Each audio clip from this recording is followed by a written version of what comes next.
ಡಯಾಬಿಟಿಸಲ್ಲಿ most important erectile dysfunction, ED ಅಂತ ಕರಿತೀವಿ, erectile dysfunction, enforcement, ಶಿಶ್ನ ನಿಮಿರುವಿಕೆ ಇಲ್ಲಿ ಸಮಸ್ಯೆ ಆಗ್ತಕ್ಕಂಥದ್ದು. ಇದು ಇವಾಗ ಗ್ರಾಫ್ ತುಂಬ ಜಾಸ್ತಿ ಆಗ್ತದೆ. ಇವತ್ತು ಒಂದು ಮಗು ಆಗಬೇಕು ಅಂದರೆ 3 ಸೆಕ್ಸಾಲಜಿಸ್ಟು 4 ಗೈನಕಾಲಜಿಸ್ಟ್ನ ಬೀಟ್ ಮಾಡ್ತಕ್ಕಂಥ ದುರಸ್ಥಿತಿಗೆ ನಾವು ಬಂದು ನಿಂತಿದ್ದೀವಿ ಸರ್. ಸೆಕ್ಷುಯಲ್ ಕೌನ್ಸಿಲಿಂಗ್ ಹೋಗ್ತಾ ಇದ್ದೀವಿ ಸರ್.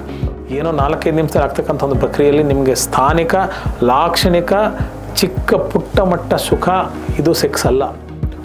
ನಮ್ಮ ಗುಣಮಟ್ಟ ಹೇಗಿತ್ತು ಸರ್ ಭಾರತೀಯರದು? 10-15 ಮಕ್ಕಳನ್ನು ಹೇರ್ತಕ್ಕಂಥ ಪುರುಷನ ವೀರ್ಯದ ಗುಣಮಟ್ಟ ಹಾಗಿತ್ತು.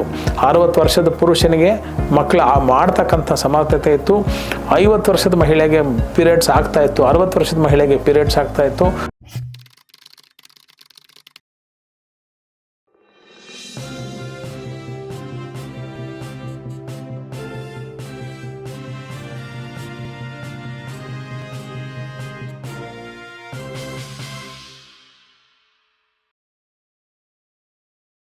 ನೀವು ಡಯಾಬಿಟಿಸ್ನವರಿಗೆ ಸೆಕ್ಸ್ ಸಮಸ್ಯೆ ಅಂದರೆ ಅದು ಪರ್ಮನೆಂಟಾ? ನಿಯಂತ್ರಣದಲ್ಲಿ ಇಲ್ಲ ಅಂದಾಗ ಕಂಡೀಷನ್ ಸಪ್ಲೈ ಅಂತ ಹೇಳ್ತೀವಲ್ಲ, ಕಂಡೀಷನ್ ಸಪ್ಲೈ ಅಂತ. ಸೆಕ್ಷುವಲ್ ಆ್ಯಕ್ಟಿವಿಟಿ ನೋಡಿ, ನಾನಿಂದ ಹೇಳಿದೆ ನಿಮಗೆ, life is all about eating and mating ಅಂತ. ಒಬ್ಬ ಶಿಶ್ನ ಉದ್ರೇಕ ಆಗ್ತದೆ ಯಾಕಂದರೆ ಅಲ್ಲಿ ನರಮಂಡಲದ ಶಕ್ತಿ ಸಮರ್ಥತೆ ಕಳೆದು ಹೋಗುತ್ತೆ. ಪ್ರಾರಂಭಿಕ ಹಂತದಲ್ಲೇ ಫಾರ್ ಎಕ್ಸಾಂಪಲ್ 28 year old ಮೇಲ್, 28 ವರ್ಷದ ಪುರುಷ, ಡಯಾಬಿಟೀಸ್ ಇದೆ ಅಂತ ಅವನಿಗೆ ಅವತ್ತು ಗೊತ್ತಾಯಿತು, ಅಥವಾ ಡಯಾಬಿಟೀಸ್ ಇದೆ ಅಂತ ಗೊತ್ತಾಗಿಲ್ಲ, ಮದುವೆ ಆಗಿದೆ, ಸೆಕ್ಷುವಲ್ ಪರ್ಫಾರ್ಮೆನ್ಸಲ್ಲಿ ಸ್ವಲ್ಪ ತನ್ನ ಕಾರ್ಯಕ್ಷಮತೆ ಕಮ್ಮಿ ಆಗಿದೆ, ಪರ್ಫಾರ್ಮೆನ್ಸ್ ಆನ್ ಬೆಡ್ ಅಂತ ಕರಿತೀವಿ, ಅದೇನಂತ ಒಂಚೂರು ಕಡಿಮೆ ಆಯಿತು ಅಂತಕ್ಕಂಥ ಭಾವನೆಯಲ್ಲಿ ತಾನಿದ್ದಾಗ ಡಾಕ್ಟ್ರ್ ಹತ್ರ ಹೋಗಿ ತೋರಿಸ್ಕೊಂಡು ಆ ಮೈಕ್ರೋ ನ್ಯೂರಾನ್ಸ್ನ ಸ್ಟಿಮ್ಯುಲೇಟ್ ಮಾಡ್ತಕ್ಕಂಥ ಒಂದು ಎಫಿಕೆಸಿನ ತಾನಿಟ್ಕೊಂಡು ತನ್ನ ಜೀವನ ಶೈಲಿ, ತೂಕ ಕಮ್ಮಿ ಮಾಡೋದು, ಸ್ಟ್ರೆಸ್ ಕಮ್ಮಿ ಮಾಡೋದು, ಆಲ್ ದ ಮೋರ್ ಶುಗರ್ನ ಕಂಟ್ರೋಲ್ ಇಟ್ಕೊಳ್ಳೋದು. ಒಂದು simple ashwagandha for example. Ashwagandha ಅಂದರೆ ವಾಸನೆ, ಗಂಧ ಅಶ್ವಕ್ಕೆ ಸಮಾನ ಅಷ್ಟೇ ಅಲ್ಲ, ಅಶ್ವದಷ್ಟು ಶಕ್ತಿ. ಅಶ್ವಕ್ಕಿರ್ತಂಥ ಒಂದು ಸೆಕ್ಷುವಲ್ ಪೆನೆಟ್ರೇಟಿವ್ ಪವರ್ ಬಹುಶಃ ಯಾವ ಪ್ರಾಣಿಗೂ ಇಲ್ಲ. ಸೆಕ್ಸ್ನ ಮಾಡೋದ್ರಲ್ಲಿ, ಸೆಕ್ಷುವಲ್ ಆ್ಯಕ್ಟಿವಿಟಿಲಿ ಹಾರ್ಸ್ಗಿರುವಂಥ, ನೀವು ಹಾರ್ಸ್ ಪವರ್ ಅಂತ ಹೇಳ್ತೀವಿ, 20 ಹಾರ್ಸ್ ಪವರು, 500 ಹಾರ್ಸ್ ಪವರು, ಇವೆಲ್ಲ ಹೇಳೋದೆ ಹಾರ್ಸ್ ಪವರ್ ಮೇಲೆ ಅಷ್ಟು ಎಫಿಕಸಿ ಇದೆ ಅಂತ ಅರ್ಥ. ಸೊ ಸೆಕ್ಷುವಲ್ ಆ್ಯಕ್ಟಿವಿಟಿ, ಕುದುರೆಗೆ ಸಮಾನವಾಗಿ ಮನುಷ್ಯ ತನ್ನ ಲೈಂಗಿಕ ಕ್ರಿಯೆಯನ್ನು ಮಾಡಲಿಕ್ಕೆ ಶಕ್ತನಿದ್ದ. 10-15 ಭಾರತೀಯ ಹೆಣ್ಮಕ್ಳಿಗೆ ಜನ್ಮ ಕೊಡುವಂಥ ಶಕ್ತಿ ಭಾರತೀಯ ಪುರುಷನಿಗಿತ್ತು ಸರ್. ಹೌದು. ಇವತ್ತು ಒಂದು ಮಗು ಆಗಬೇಕು ಅಂದರೆ 3 ಸೆಕ್ಸಾಲಜಿಸ್ಟು 4 ಗೈನಕಾಲಜಿಸ್ಟ್ನ ಬೀಟ್ ಮಾಡ್ತಕ್ಕಂಥ ದುರಸ್ಥಿತಿಗೆ ನಾವು ಬಂದು ನಿಂತಿದ್ದೀವಿ ಸರ್. ಸೆಕ್ಷುಯಲ್ ಕೌನ್ಸಿಲಿಂಗ್ ಹೋಗ್ತಾ ಇದ್ದೀವಿ ಸರ್. ನಮ್ಮಲ್ಲಿ ಪ್ರಾಣಿ ಪಕ್ಷಿಗಳು ಹೇಗೆ ಸಂಭೋಗ ಮಾಡಬೇಕು, ಹೇಗೆ ಮೈಥುನ ಮಾಡಬೇಕು, ಹೇಗೆ ಮಕ್ಕಳಿಗೆ ಜನನ ಕೊಡಬೇಕು ಅಂತ ಯಾವ ಗೈನಕಾಲಜಿಸ್ಟ್ನು, ವೆಟರ್ನರಿ ಡಾಕ್ಟರ್ನು ಭೇಟಿ ಮಾಡಿದ್ದ ಇತಿಹಾಸವೇ ಈ ಹಿಂದಕ್ಕೂ ಇಲ್ಲ, ಮುಂದಕ್ಕೂ ಬರೋದಿಲ್ಲ ಸರ್.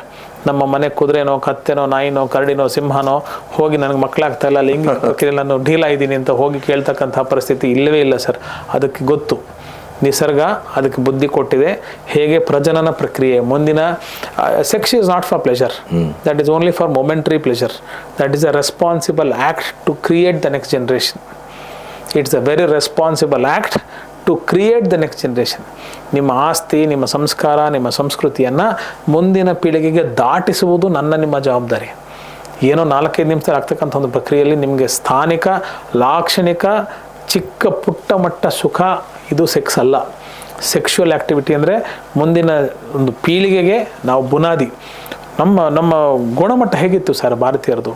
10-15 ಮಕ್ಕಳನ್ನು ಹೇರ್ತಕ್ಕಂಥ ಪುರುಷನ ವೀರ್ಯದ ಗುಣಮಟ್ಟ ಹಾಗಿತ್ತು. 60 ವರ್ಷದ ಪುರುಷನಿಗೆ ಮಕ್ಕಳ ಮಾಡ್ತಕ್ಕಂಥ ಸಮರ್ಥತೆ ಇತ್ತು. 50 ವರ್ಷದ ಮಹಿಳೆಗೆ ಪೀರಿಯಡ್ಸ್ ಆಗ್ತಾ ಇತ್ತು, 60 ವರ್ಷದ ಮಹಿಳೆಗೆ ಪೀರಿಯಡ್ಸ್ ಆಗ್ತಾ ಇತ್ತು. ಮುಟ್ಟು ಸರಿಯಾಗಿ ಆಗ್ತಿದ್ದಾಗ ಮಕ್ಕಳನ್ನ ಪ್ರೆಗ್ನೆನ್ಸಿ ಆಗಿ ಎಷ್ಟು ಕೇಸುಗಳು. ಒಂದು 52 ವರ್ಷದ, ಒಂದು 10 ವರ್ಷದ ಹಿಂದಿನ ಕತೆ. 52 ವರ್ಷದ ಮಹಿಳೆ ಪೀರಿಯಡ್ಸ್ ಸ್ಟಾಪ್ ಆಗೋಗಿದೆ, ಮೆನೋಪಾಸ ಅಂತ ಬಂದಾಗ ಕರೆಕ್ಟಾಗಿ 3 ತಿಂಗಳಿಂದ ಸ್ಟಾಪ್ ಆಗಿದೆ, ಬೇರೆ ಎಲ್ಲ ಲಕ್ಷಣ ಪೂರಕವಾಗಿದ್ದ. ಒಂದು ಸಿಂಪಲ್ ಪ್ರೆಗ್ನೆನ್ಸಿ ಟೆಸ್ಟ್ ಮಾಡಿಸಿದಾಗ positive. And she said it is possible, yes I can bear a child now ಅಂತ. 52ನೇ ವರ್ಷಕ್ಕೆ ಅಂದರೆ 53ಕ್ಕೆ ಡೆಲಿವರಿ ಆಗಿ ಆ ಮಗು ಇವಾಗೊಂದು ಸಾಕಷ್ಟು ವಯಸ್ಸಾಗಿ ಆರೋಗ್ಯವಾಗಿದ್ದಾನೆ ಅಂದರೆ ಎಂಥ ಶ್ರೇಷ್ಠ ಗರ್ಭ, ಭಾರತೀಯ ಗರ್ಭ ಸರ್. ನಮ್ಮ ಭಾರತೀಯ ಆಹಾರ ಸಂಸ್ಕೃತಿಯ ಬಗ್ಗೆ, ಆಹಾರ ಜೀವನ ಶೈಲಿ ಬಗ್ಗೆ, ನಮ್ಮ ಮನೋವಿಕಸನತೆ ಬಗ್ಗೆ ನಮಗೆ ಹೆಮ್ಮೆ ಅನ್ನಿಸ್ಬೇಕಲ್ವ. ಇವತ್ತಿನ 25-28 ವರ್ಷ ಒಂದು ಸರಾಸರಿ ಒಂದು ಸೆಟಲ್ ಆಗಿ ಮದುವೆ ಆಗ್ತಕ್ಕಂಥ ಹುಡುಗ, ಆ್ಯಾವ್ರೇಜ್ 30-35 ಇರ್ಬೋದು. ಒಂದು 25-28 ನಾನು ನೋಡ್ತಕ್ಕಂಥ ಸೆಗ್ಮೆಂಟಲ್ಲಿ ಹುಡುಗ, ಒಂದು 23-25 ಸರಾಸರಿ ಆ್ಯಾವ್ರೇಜ್ ವಯಸ್ಸಿನ ಮಹಿಳೆಯರು ಎಷ್ಟು ಜನ ಸೆಕ್ಷುವಲ್ ಕೌನ್ಸಿಲಿಂಗ್ಗೆ ಹೋಗೋದನ್ನು ನೀವು ಕೇಳಿ. ಮದುವೆ ಫಿಕ್ಸ್ ಆದ ತಕ್ಷಣ ಒಂಚೂರು ಸೆಕ್ಷುವಲ್ ಕೌನ್ಸಿಲಿಂಗ್ ಹೋಗೋಣ. ಮದುವೆ ಆದಮೇಲೆ ಲೈಂಗಿಕ ಪ್ರಕ್ರಿಯೆ ಹೇಗೆ ಮಾಡಬೇಕು ಅಂತ ನಮ್ಗೆ ಅರಿವಿಲ್ಲ. ನಾವು ಟಿ ವಿ ನೋಡಿ ಕಲ್ತ್ಕೊಳ್ಳೋಕ್ಕಿಂತ ಡಾಕ್ಟ್ರ್ ಮುಖೇನ ಕಲ್ತ್ಕೊಳ್ಬೇಕು. ಇದಕ್ಕೆ ಡಾಕ್ಟರ್ಸ್ ಇದ್ದಾರೆ, ಇದಕ್ಕೆ ಸ್ಪೆಷಲಿಸ್ಟ್ ಇದ್ದಾರೆ, ಇದಕ್ಕೆ ಕೌನ್ಸಿಲಿಂಗ್ ಇದ್ದಾರೆ. ಅದು ತಪ್ಪು ಸರಿ ಬೇರೆ ಪ್ರಶ್ನೆ, ಆದರೆ ಇದು ಒಂದು ಸೋಜಿಗದ ಪ್ರಶ್ನೆ ಅಲ್ವಾ? ಲೈಂಗಿಕ ಪ್ರಕ್ರಿಯೆ ಹೇಗೆ ನಮ್ಮ ಬುದ್ಧಿಮಟ್ಟ ಎಲ್ಲಿ ಹೋಗಬೇಕು ಅಲ್ಲಿ ಹೋಗ್ತಾ ಇಲ್ಲ, ಬೇರೆ ಕಡೆ ಹೋಗ್ತದೆ ಅಂತ ಕಾರಣ, ನಮ್ಮ ಸ್ಟ್ರೆಸ್ ಕಾರಣ. ಡಯಾಬಿಟಿಸಲ್ಲಿ most important erectile dysfunction, ED ಅಂತ ಕರಿತೀವಿ, ಎರೆಕ್ಟೈಲ್ ಡಿಸ್ಫಂಕ್ಷನ್, ಎನ್ಫೋರ್ಸ್ಮೆಂಟ್, ಶಿಶ್ನ ನಿಮಿರುವಿಕೆ ಇಲ್ಲಿ ಸಮಸ್ಯೆ ಆಗ್ತಕ್ಕಂಥದ್ದು. ಇದು ಇವಾಗ ಗ್ರಾಫ್ ತುಂಬಾ ಜಾಸ್ತಿ ಆಗ್ತದೆ. ಡಯಾಬಿಟಿಸ್ ಇಲ್ಲದೆ ಇದ್ದವ್ರಿಗೂ ಅದು ಬರ್ತಾ ಇದೆ. ಡಯಾಬಿಟಿಸ್ ಇಲ್ಲದವ್ರಿಗೂ ಬರುತ್ತೆ, ಅದು ಬೇರೆ, ಅದು ಸಮಸ್ಯೆಗಳು ಬೇರೆ. ಅದಕ್ಕೆ ಏನು ಸರ್ಜರಿ ಮಾಡಬೇಕಾ, ಮೆಡಿಸಿನ್ ಕೊಡಬೇಕಾ, ಲೇಹ ಕೊಡಬೇಕಾ? ಚವನ ಮಹರ್ಷಿಯ ಉದಾಹರಣೆ ಇದು. ಚವನಪ್ರಾಶ ಅಂದರೆ ತನ್ನ ಮುಪ್ಪಿನ ಅವಸ್ಥೆಯಲ್ಲಿ ಯೌವನಾವಸ್ಥೆ ಬೇಕು ಅಂತ ಯೋಚನೆ ಮಾಡಿದಾಗ, ಪ್ರಶನ ಅಂದರೆ ನೆಕ್ಕುವುದು.